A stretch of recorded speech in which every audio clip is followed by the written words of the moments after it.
Hello everyone, welcome to the Nuclear Chemistry Prelab video.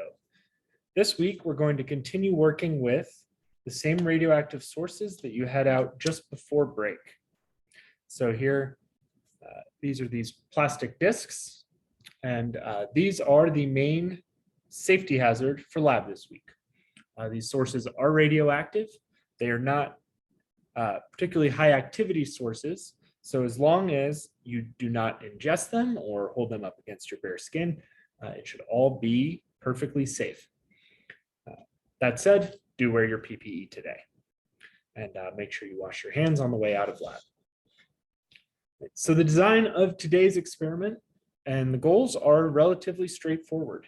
You're going to take each of these sources and measure the activity of that source with the radiation monitor, both directly and with the source being blocked by materials such as paper,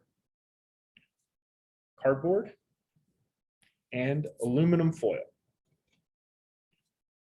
So by measuring the ability of each of these sources to pass radiation through those materials, you'll be able to characterize what type of radioactive source each of these three sources is. So that will be part one of today's lab.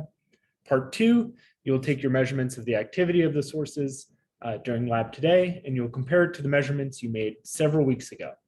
And then you will use the change in radioactivity in the source over that time to calculate its half-life.